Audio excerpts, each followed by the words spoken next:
Shalom, selamat pagi jemaat yang dikasih Tuhan. Ada sukacita pagi hari ini, amin. Sebentar kita akan mulai ibadah kita pagi hari ini. Kita mau siapkan hati kita mau satu di dalam doa.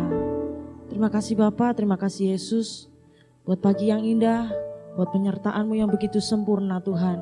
Pagi hari ini Tuhan kami datang ke hadirat-Mu, kami rindu meninggikan nama-Mu Tuhan.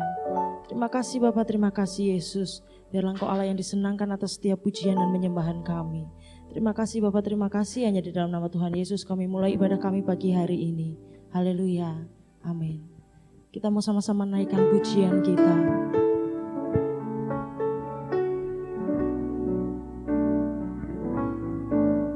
Terima kasih Tuhan.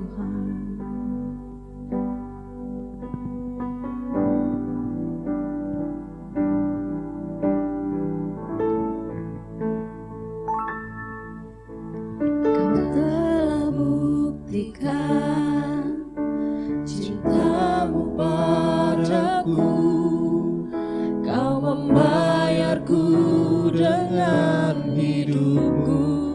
Ku bersyukur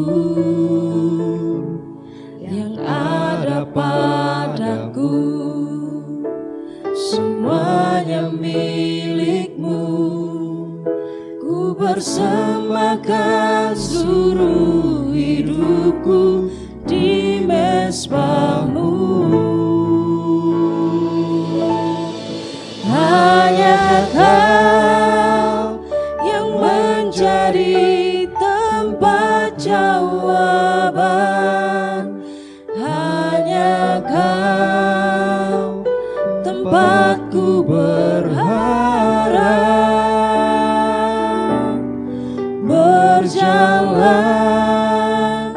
bersama-Mu ku takkan goyah, sebab tangan kasih-Mu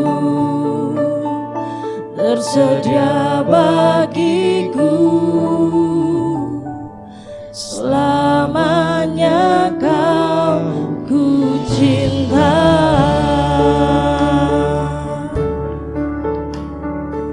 Kita menyanyikan pujian ini. Kalau Engkau telah buktikan kasih-Mu Tuhan, Kau telah buktikan cinta-Mu padaku. Kau membayarku dengan hidup-Mu. Ku bersyukur yang ada padaku, semuanya milik-Mu. Ku persembahkan seluruh hidupku di mezbah-Mu. Hanya Kau yang menjadi tempat jawaban. Hanya Kau tempatku berharap. Berjalan bersama-Mu ku takkan goyah, sebab tangan kasih-Mu tersedia bagiku. Selamanya Kau ku cinta. mari Bapak Ibu saya undang untuk bangkit berdiri. Hanya Kau yang menjadi tempat jawaban. Hanya Kau tempatku berharap.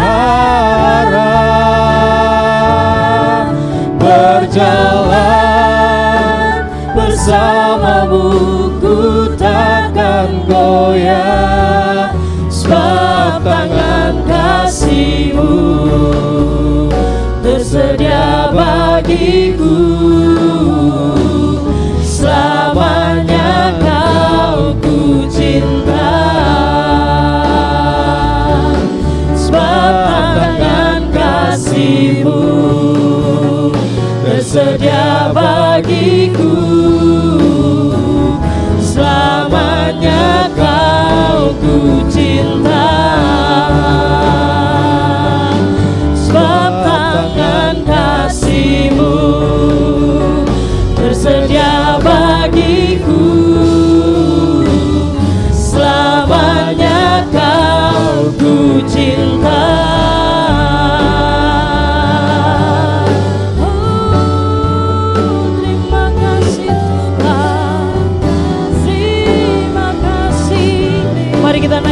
pujian kita, penyembahan kita bagi Tuhan.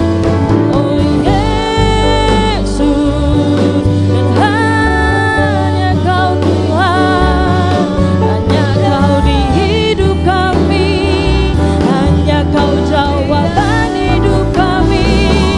Oh Yesus, kami bersyukur, kami bersyukur. Terima kasih, selamanya Kau ku cinta Tuhan, selamanya Kau ku sembah Yesus, dan hanya Kau, dan hanya Kau. Terima kasih Tuhan. Selamanya kami mau menyembah Engkau, selamanya kami mau meninggikan Engkau Tuhan, karena hanya Engkau tempat jawaban bagi setiap kami Tuhan. Hanya Kau yang menjadi tempat jawaban, hanya Kau tempatku berharap, berjalan bersamamu ku takkan goyah, sebab tangan kasih-Mu tersedia bagiku. Selamanya Kau ku cinta, hanya Kau Tuhan, hanya Kau yang menjadi tempat jawaban, dan hanya Kau tempatku berharap. Kami mau berjalan bersamamu, berjalan bersamamu, ku takkan goyah, sebab tangan kasih-Mu tersedia bagiku. Selamanya Kau ku cinta, sebab tangan kasih-Mu Yesus, sebab tangan kasih-Mu tersedia bagiku. Selamanya Kau ku cinta, sebab tangan kasih-Mu tersedia bagiku. Selamanya Kau ku cinta. Mari beri kemuliaan buat Tuhan. Selamanya kami mau mengasihi Engkau, selamanya kami mau mencintai Engkau Yesus. Terima kasih Bapa, terima kasih. Di dalam nama Tuhan Yesus kami mengucap syukur. Haleluya. Amin. Puji nama Tuhan. Selamat pagi Bapak Ibu. Apa kabar? Ya, mengucap syukur kepada Tuhan karena kebaikan Tuhan kita boleh ada sampai dengan saat ini. Dan kemarin saya ke Bandung berjumpa dengan Tante Susan yang ada di Bandung. Titip salam buat Bapak Ibu dan saudaraku yang kasih Tuhan. Kita saling mendoakan. Puji nama Tuhan Bapak Ibu dan saudaraku, hari ini kita belajar mengenai oknum. Kata yang tidak asing. Ya. Sering kita dengar oknum. Bisa punya konotasi yang negatif, juga bisa punya konotasi yang positif Bapak Ibu. Karena di Katolik itu memakai kata oknum untuk menunjukkan Allah. Oknum Allah. Oknum Allah Bapa, Allah Anak, Allah Putra. Ya. Jadi tidak selalu, tetapi pengertian umum ketika orang menyebut oknum,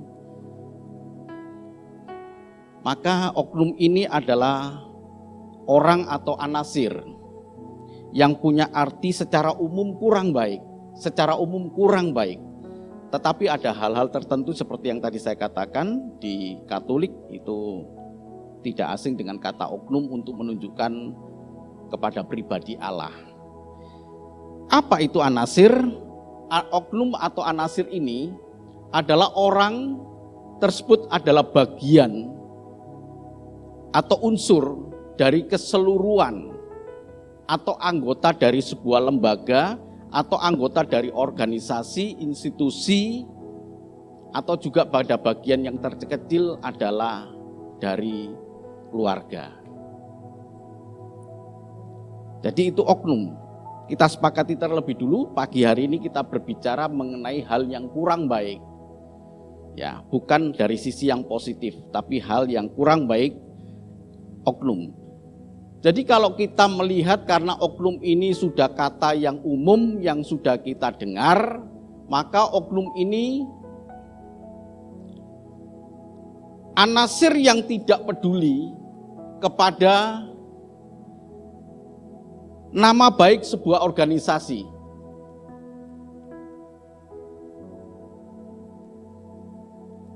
Kelihatannya habis ini.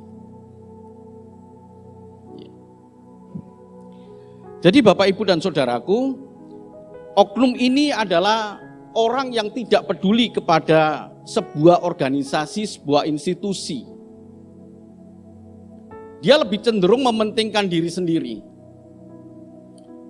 Dan perlu saya sampaikan kepada Bapak Ibu, yang disebut sebagai oknum ini adalah semua bagian, tidak hanya kepada organisasi atau institusi yang secara umum, tetapi juga melibatkan di dalamnya itu juga organisasi-organisasi yang berbicara tentang keagamaan, yang semestinya di sanalah hal yang baik itu terjadi. Tapi ternyata ada oknum juga. Tentu Bapak Ibu pernah dengar sebuah gereja di Surabaya, seorang jemaat menitipkan anaknya untuk diasuh di gereja itu. Dan ternyata digarap oleh pendeta di Surabaya. Sekarang lagi ditahan dia. Bukan hanya nama baik keluarga, tapi juga seluruhnya kena. Jadi tidak peduli. Dia tidak peduli dengan sebuah organisasi besar, dia tidak peduli dengan institusi, dia tidak peduli dengan lingkungan dia. Tadi saya katakan institusi yang terkecil keluarga. Tapi juga ada institusi yang terkecil juga, tapi ini institusi yang informal Bapak Ibu, yaitu pertemanan. Institusi pertemanan yang bersifat informal. Ada juga oknum. Dan akhirnya kena teman-temannya itu. Temanmu itu ya? Temanmu ini ya? Mau gak mau kita tersangkut. Bukan dalam arti secara hukum, tapi tersangkut karena kecipratan jeleknya. Kok kamu punya teman seperti itu kan gitu akhirnya. Mari Bapak, Ibu, dan Saudaraku, di dalam Alkitab ada satu kisah yang mencoreng ya. Dilanjut aja karena habis kelihatannya baterainya ini. Yosua 7 ayat 17 sampai dengan 21. Tolong dibaca. Yosua 7 ayat 17 sampai dengan 21. Yosua 7 ayat 17 sampai dengan 21. Ketika disuruhnya tampil ke muka kaum-kaum Yehuda, maka didapatinya kaum Zerah. Ketika disuruhnya tampil ke muka kaum Zerah, seorang demi seorang, maka didapatilah Zabdi. Ketika disuruhnya keluarga orang itu tampil ke muka, seorang demi seorang, maka didapatilah Akan bin Karmi bin Zabdi bin Zerah dari suku Yehuda. Berkatalah Yosua kepada Akan, "Anakku, hormatilah Tuhan Allah Israel dan mengakulah di hadapannya. Katakanlah kepadaku apa yang kau perbuat, jangan sembunyikan kepadaku." Lalu Akan menjawab Yosua katanya, "Benar, akulah yang berbuat dosa terhadap Tuhan Allah Israel, sebab beginilah perbuatanku. Aku melihat di antara barang-barang jarahan itu jubah yang indah, buatan Sinear, dan 200 shikal perak, dan sebatang emas yang 50 shikal beratnya. Aku mengingininya, maka ku ambil. Semuanya itu disembunyikan di dalam kemahku dalam tanah, dan perak itu dibawa sekali." Amin Bapak Ibu. anasir, oknum. Dalam satu peperangan, orang Israel melawan kota Yeriko, dan Tuhan dengan sangat jelas berfirman kepada Yosua supaya mentumpaskan semuanya, membakar semuanya, barang-barang semuanya harus dimusnahkan.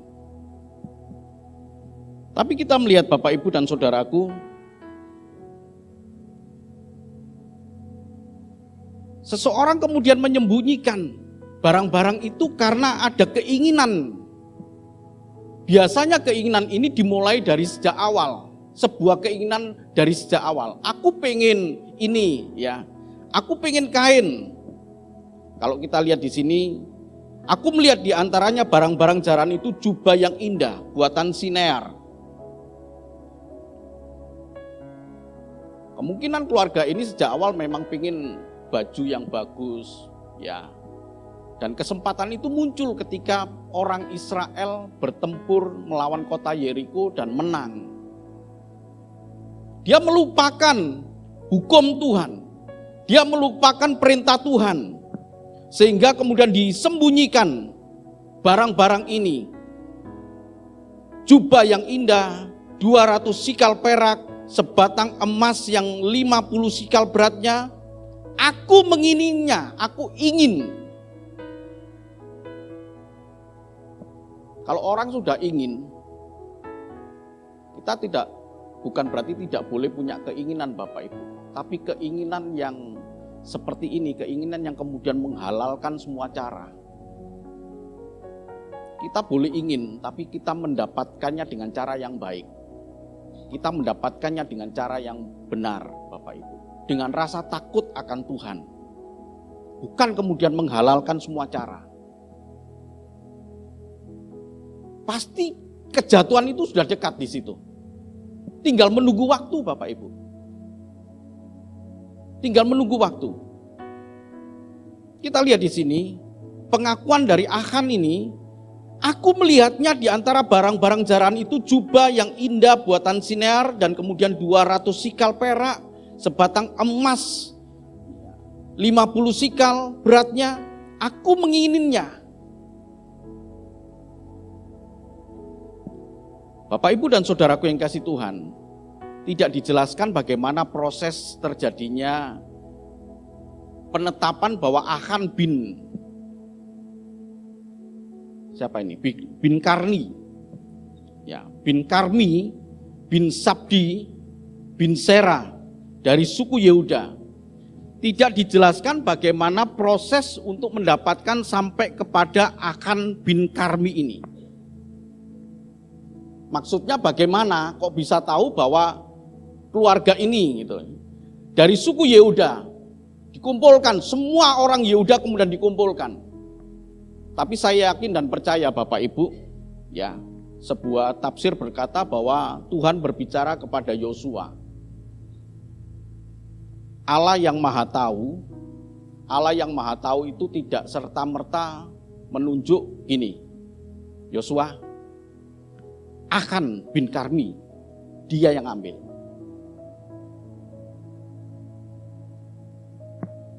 Tuhan Maha Tahu. Ya, hari ini. Tapi Tuhan tidak berkata begini kepada Yosua. Yosua, yang membuat kekalahan bangsa Israel melawan kota Ai, setelah menang dengan kota Yeriko, setelah menang dengan kota yang besar Bapak Ibu, menang, tapi kemudian dijarah dan giliran peperangan berikutnya melawan kota Ai Bapak Ibu. Kota yang kecil. Tapi karena dosa maka orang Israel lari ketakutan ketika berhadapan dengan kota Ai yang sangat kecil karena berbuat dosa. Tuhan tidak berbicara kepada Yosua, yang mencuri, yang melanggar perintahku adalah Achan bin Karmi. Tidak begitu. Karena untuk menunjukkan pagi hari ini, inilah makna oknum. Yang kena Yehuda. Yang kena suku bangsa Yehuda. kumpulkan semua suku-suku. Dikumpulkan semua suku-suku. Sekali lagi, prosesnya bagaimana tidak terlalu jelas Bapak Ibu. Tetapi tafsir berkata, Tuhan berbicara kepada Yosua. Berbicara, kemudian mereka maju, kepala sukunya tentu maju, kemudian berbicara. Ini loh, Yehuda, suku Yehuda. Suku Yehuda dikumpulkan tersendiri, kemudian maju kaum, ada kaum ini dan kemudian ditemukan di situ Serah. Kaum kayak marga Serah kumpul. Dari marga Serah kemudian suruh maju satu-satu, akhirnya didapatilah di sini Karmi, Sabdi. Keluarga Sabdi kumpul. Kena Yehuda. Gara-gara Achan ini kena nama baik Yehuda, kena nama kaum atau marga Serah kena, nama keluarga Sabdi kena, dan akhirnya kemudian pada satu ini keluarga yang agak kecil Bapak Ibu ya, itu disebut sebagai Karmi. Kayak saya keluarga ini ya, kemudian kan saya ada namanya Kristinanto, maka ada keluarga, ada Bita, ada semua yang masuk dalam keluarga Pak Prayogo lah kayak itu ya. Ada ini kemudian di situ. Dan kemudian tampillah di situ satu keluarga Karmi. Wah, mulai disaring nih. Siapa dari antara ini yang membuat bangsa Israel kalah sangat memalukan dengan kota Ai?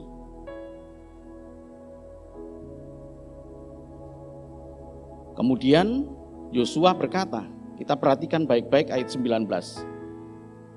Berkatalah Yosua kepada Achan. Dari mana Yosua tahu kalau Achan ini yang berbuat?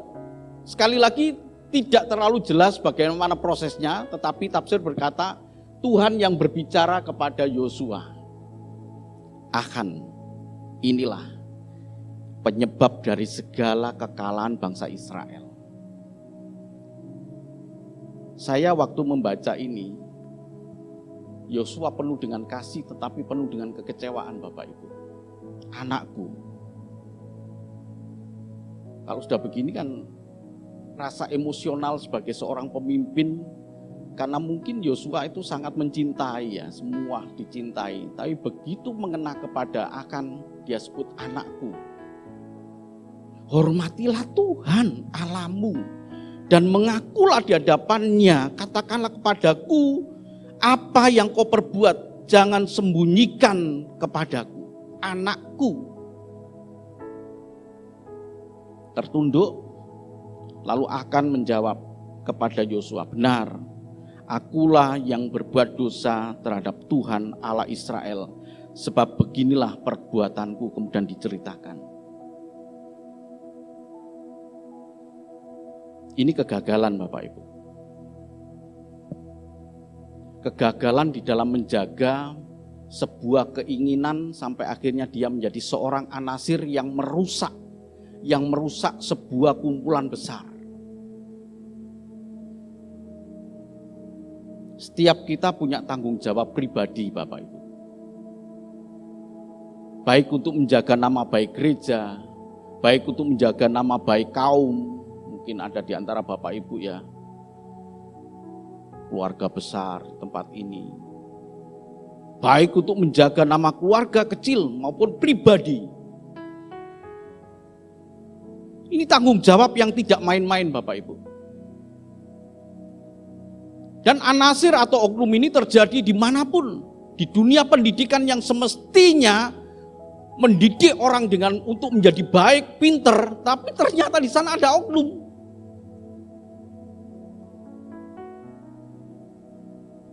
Terlalu banyak kalau saya mau cerita kepada Bapak Ibu bagaimana kejadian-kejadian dalam kehidupan organisasi-organisasi yang semestinya berbuat baik loh.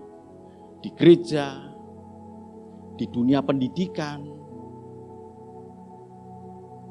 guru melecehkan muridnya, di pondok-pondok pesantren. Terjadi Bapak Ibu. Kenapa? Enggak peduli dia. Tidak peduli dengan perjuangan orang yang ada di organisasi itu, bagaimana mereka menjaga nama baik, tapi karena satu orang maka dia merusak itu. Dia tidak peduli dengan perjuangan orang lain.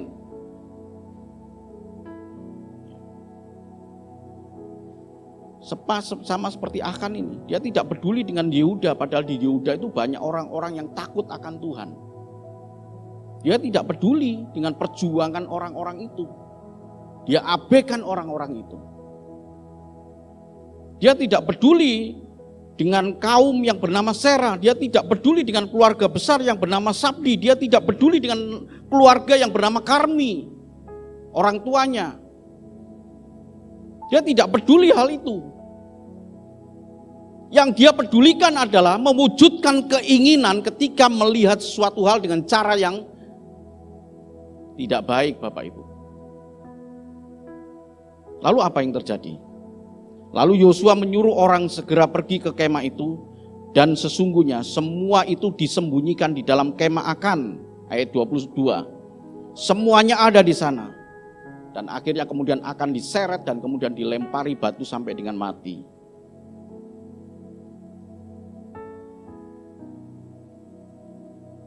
Akibat oknum Akan ini, dilanjut, strategi perang yang sudah tepat. Ayat yang kedua dari Yosua 7 ayat yang kedua ini berkata, tolong dibaca ayat yang kedua. Yosua 7 ayat yang kedua. Yosua pasal 7 ayat yang kedua. Yosua menyuruh orang dari Yeriko ke Ai, yang letaknya dekat Bet Awen di sebelah timur Betel, dan berkata kepada mereka demikian, pergilah ke sana dan intailah negeri itu. Maka pergilah orang-orang itu ke sana dan mengintai kota Ai. Strategi sudah bagus Bapak Ibu. Kemenangan pertama lewat kota Yeriko sudah dia raih. Maka optimis dia bisa mengalahkan kota Ai yang lebih kecil. Tapi tetap dia tidak meremehkan kota Ai, walaupun ceritanya selanjutnya ada sedikit meremehkan. Gak perlulah kita banyak-banyak, sedikit aja. Gitu ya. Tapi strateginya itu sudah tepat. Strategi perangnya sudah tepat. Intai kota itu. Kita perhatikan Bapak Ibu, kekalahan tragis bangsa Israel, maka tawarlah bangsa itu amat sangat. Ayat yang kelima dibaca. Yosua pasal 7 ayat yang kelima. Sebab orang-orang Ai menewaskan kira-kira 36 orang dari mereka. Orang-orang Israel itu dikejar dari depan pintu gerbang kota itu sampai ke Shebarim dan dipukul kalah di lereng. Lalu tawarlah hati bangsa itu amat sangat. Amat sangat. Bagaimana mungkin ini bisa terjadi? Kan begitu Bapak Ibu. Kota Yeriko yang besar bisa kita kalahkan dengan kota Ai. Kenapa? Kok bisa kalah kita? Ternyata ada anasir Bapak Ibu. Ada oknum yang membuat kekalahan besar. Kemenangan di depan mata sirna hanya oleh karena oknum. Perhatikan baik-baik Bapak Ibu. Keluarga punya rancangan, keluarga punya hal yang baik. Wah, bisa hancur gara-gara oknum di dalam keluarga itu. Dan ini sangat jauh dengan proyek Allah. Proyek Allah itu begini Bapak Ibu. Aku memanggil kamu untuk memberkati kamu dan kamu menjadi berkat. Itu proyek Allah. Sekarang kita melihat dalam diri Akan ini ya, bagaimana bisa menjadi berkat. Dia egois, dia mementingkan diri sendiri sampai akhirnya kemudian hancur segalanya yang sudah dirancang. Jadi banyak rancangan, banyak masa depan yang baik hancur gara-gara oknum yang tidak bertanggung jawab dalam sebuah organisasi ataupun keluarga. Mari kita lihat bagaimana oknum itu melawan Tuhan. Silakan. Satu orang Israel yang berdosa, maka semua orang Israel telah berbuat dosa. Ini yang disebut perjanjian lama Bapak Ibu. Perjanjian lama itu kalau Bapak Ibu nanti ditanya oleh orang, apa bedanya perjanjian lama dengan perjanjian baru? Perjanjian lama itu perjanjian Allah dengan bangsa Israel. Itu perjanjian lama. Jadi perjanjiannya itu dengan bangsa Israel. Jadi kalau Tuhan berbicara kepada bangsa Israel, jangan kamu menyembah Allah yang lain dan ternyata di sana ada 2-3 orang yang menyembah Allah lain, bangsa Israel semua kalah. Karena perjanjiannya bangsa. Kalau Tuhan berbicara, tumpas semua orang, jangan kasih selamat. Dan ternyata kemudian seperti Akan ini kemudian dia kumpulkan barang-barang jaranya. Semua kalah karena perjanjian lama, perjanjian dengan bangsa. Tapi perjanjian baru itu adalah perjanjian Allah dengan pribadi Bapak Ibu. Bedanya di situ. Jadi Tuhan berjanji bukan kepada bangsa Israel. Perjanjian baru itu perjanjian antara Allah dengan Bapak Ibu secara pribadi. Akulah jalan kebenaran dan hidup. Itu perjanjian antara Allah dan pribadi saya. Dia adalah jalan dan kebenaran dan hidup bagiku. Maka kemudian berubah.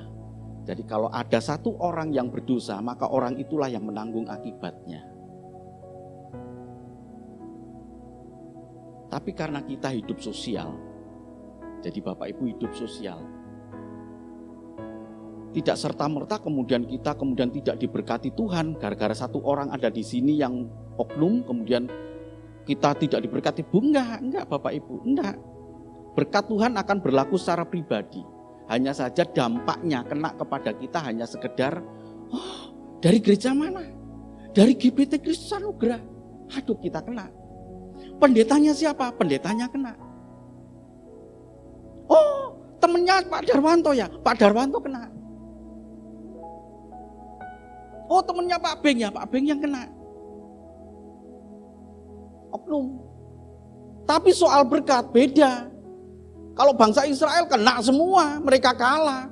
Mereka gagal panen. Tapi soal berkat kalau perjanjian baru, Bapak Ibu diberkati Tuhan. Walaupun ada teman, ada saudara, ada keluarga yang hidupnya menjadi oknum, karena mereka tidak peduli.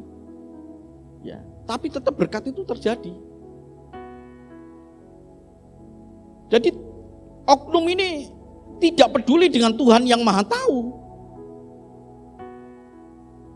Kita buka ayat 14, coba kita lihat ayat 14. Ya, selanjutnya ya. Tuhan yang Maha Tahu melawan Yosua sekarang. Jadi kalau tadi Tuhan yang Maha Tahu itu melawan oknum tadi. Sekarang Allah yang Maha Tahu tidak menyatakan langsung dengan menunjuk oknum, tetapi melatih Yosua dalam proses Tuhan secara manusiawi. Ya, ayat 14. Yosua pasal 7 ayat 14. Besok pagi kamu harus tampil ke muka suku demi suku, dan suku yang ditunjuk oleh Tuhan harus tampil ke muka kaum demi kaum. Dan kaum yang ditunjuk oleh Tuhan harus tampil ke muka keluarga demi keluarga, dan keluarga yang ditunjuk oleh Tuhan harus tampil ke muka seorang demi seorang. Amin. Tadi saya katakan Bapak Ibu, prosesnya tidak terlalu jelas bagaimana Tuhan menunjuk. Ya, tetapi saya yakin dan percaya seperti tafsir tadi dikatakan, Tuhan itu berbicara kepada Yosua. Tuhan berbicara kepada Yosua. Inilah proses yang harus dijalani antara Tuhan yang Maha Tahu dengan Yosua. Dan Yosua ikut proses itu. Sementara oknum tadi yang saya gambarkan di sebelumnya, dia tidak peduli. Dengan Tuhan yang Maha Tahu dia tidak peduli. Apakah dia tahu kalau Tuhan itu tahu? Pasti tahu, tapi dia tidak mempedulikan hal itu. Renungkan Bapak Ibu. Ya, mungkin pasangan atau orang dekat dari Bapak Ibu tidak pernah tahu apa yang Bapak Ibu lakukan. Ya, tidak pernah tahu. Apa yang Bapak Ibu lakukan, saudara lakukan, tidak tahu. Tapi kalau orang itu pasti tahu kalau Tuhan itu maha tahu. Hanya saja ketika dia berbuat sesuatu hal, dia tidak peduli dengan kemahatauan Tuhan. Berapa banyak orang yang berzina Bapak Ibu.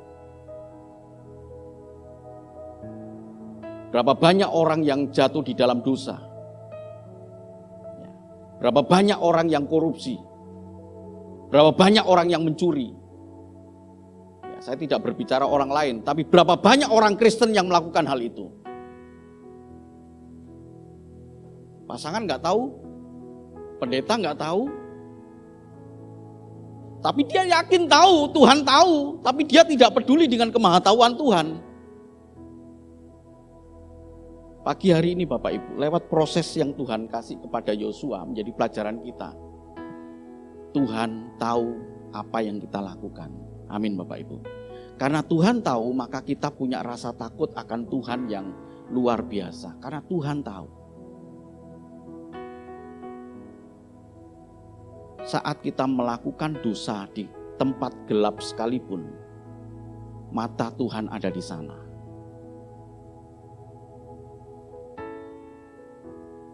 Kalau kita tetap tidak peduli, ya, firman Tuhan ini cukup baik Bapak Ibu. Tuhan kemudian berkata, ambil akan. Tuhan tidak penuh dengan kasih Tuhan, tidak bisa kita lihat dalam kasus ini. Ambil akan, lempari, lontari dengan batu sampai mati. Kadang Tuhan menyatakan kegeramannya kepada kita saat kita tidak peduli dengan kemahatauan Tuhan. Jadi Bapak Ibu dan Saudaraku, proses Tuhan yang memperlihatkan karakter oknum akan yang tidak jujur sejak awal, mengapa tidak mengaku sejak awal? Dilanjut ya. Mengapa tidak mengaku sejak awal? Kenapa harus suku Yehuda dulu? Ketika Yosua berkata, ayat 14 tadi kan, besok pagi kamu harus tampil ke muka suku demi suku. Begitu tampil muka suku demi suku kan mestinya akan ini, stop, saya yang berbuat.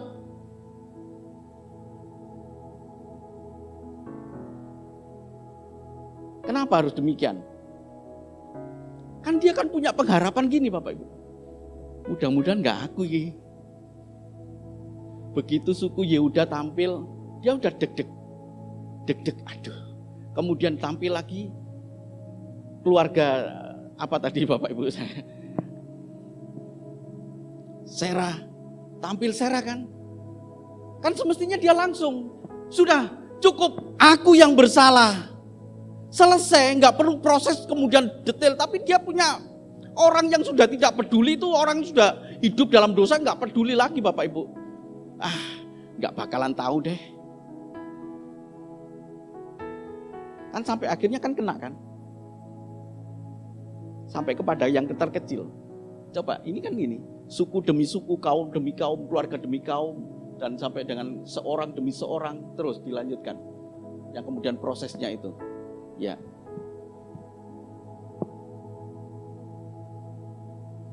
Lanjut, iya, lanjut.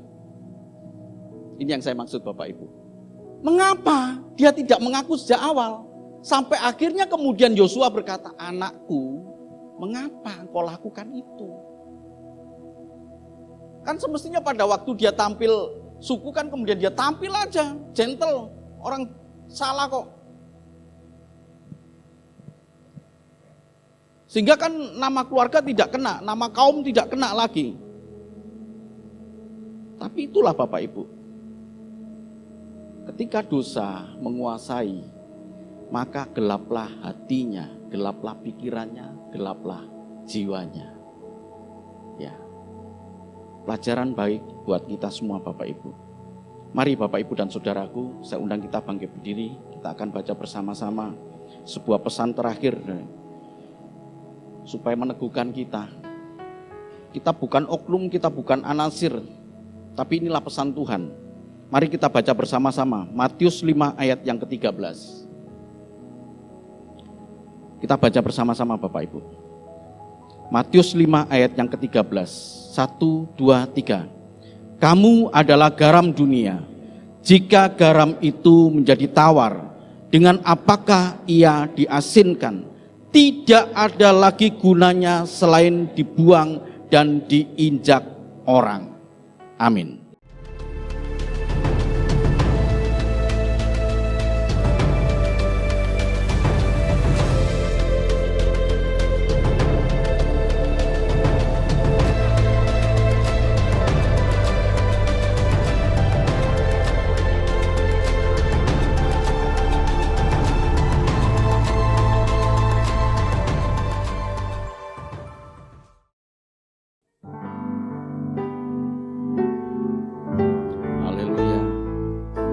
Sungguh kami bersyukur kepada Engkau Tuhan.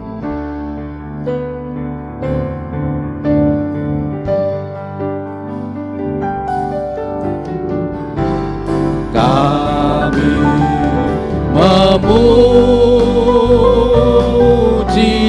kebesaran-Mu. Ajaib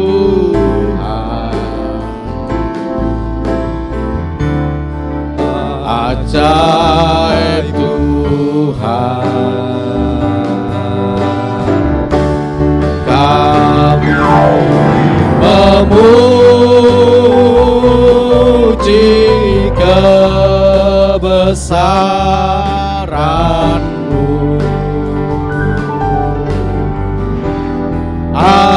Ajaib Tuhan, ajaib Tuhan,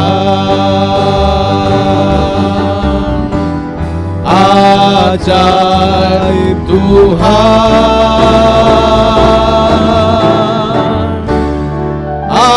ajaib Tuhan. Mari kita berdoa Bapa kami, karena itu berdoalah demikian. Bapa kami yang di surga, dikuduskanlah namamu, datanglah kerajaan-Mu, jadilah kehendak-Mu di bumi seperti di surga.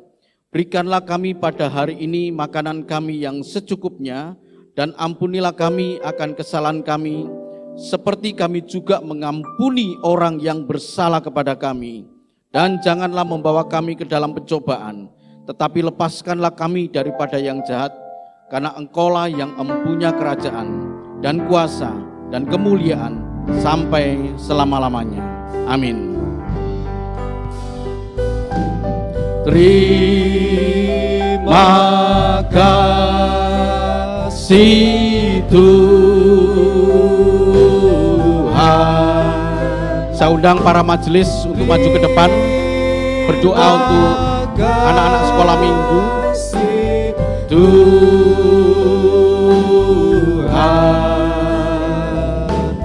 dalam nama Yesus, terima kasih Tuhan.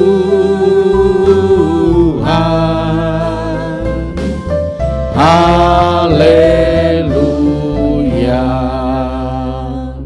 Mari kita satu di dalam doa. Bapa, terima kasih Engkau Tuhan Allah yang sudah menyertai dalam ibadah ini dari awal sampai pada akhirnya. Di ujung dari ibadah ini tetap kami memuji dan membesarkan nama-Mu Tuhan. Menyerahkan seluruh kehidupan kami ke dalam kuasa-Mu Tuhan. Hati kami melimpah dengan ucapan syukur, sekalipun nasihat-nasihat-Mu tidak enak didengar oleh telinga kami Tuhan secara daging, tetapi kami percaya Tuhan, nasihat-nasihat-Mu akan membimbing kami untuk tetap kami hidup di dalam kebenaran. Terima kasih ya Bapa, kami lepaskan semua dosa-dosa kami Tuhan yang merintangi kami. Terima kasih Tuhan, terima kasih. Bapak, Ibu, dan saudaraku yang sangat dikasihi Tuhan, pulanglah dengan damai sejahtera Tuhan, dan terimalah segala berkat-berkat yang datang daripada Tuhan ini. Terima kasih ya Bapa. Tuhan memberkati, kasih setia Tuhan menyertai Bapak, Ibu, dan saudaraku yang kasih Tuhan di dalam Allah Bapa. Dan kasih Tuhan Yesus Kristus sebagai anak yang tunggal menyertai Bapak, Ibu. kekuatan penghiburan dari kuasa Roh Kudus menyertai Bapak Ibu dan saudaraku yang kasih Tuhan mulai hari ini, esok bahkan sampai Maranatha Tuhan Yesus datang menjemput kita. Dia Allah yang sungguh baik, Allah yang mengasihi kita. Dia Allah yang memberkati Bapak Ibu. Dia Allah yang melindungi Bapak Ibu. Dia Allah yang menyinari Bapak Ibu dan saudaraku yang kasih Tuhan dengan wajahnya dan memberikan kasih karunia. Dia Allah yang menghadapkan wajahnya kepada Bapak Ibu dan saudaraku dan memberikan damai sejahtera. Hamba berdoa, ya Bapa, buat anak-anakmu di tempat ini maupun yang beribadah secara online, Tuhan memberkati dalam rumah tangganya, Tuhan memberkati dalam usaha pekerjaannya, Tuhan memberkati dalam keluarganya, bahkan keluarga besar Tuhan menyertai, memberkati dimanapun mereka berada, ada di dalam berkat perlindungan kasih setia Tuhan. Terima kasih ya Bapa, terima kasih. Kami serahkan seluruh kehidupan kami ini ke dalam kuasa-Mu dan kami kembalikan dengan ucapan syukur dalam nama Tuhan Yesus. Kami sudah berdoa dan mengucap syukur. Semua yang percaya mengatakan amin. Tuhan memberkati. Sebab tangan kasih-Mu tersedia bagiku, selamanya Kau ku cinta. Sebab tangan kasih-Mu tersedia bagiku, selamanya Kau ku cinta. Mari beri kemuliaan buat Tuhan.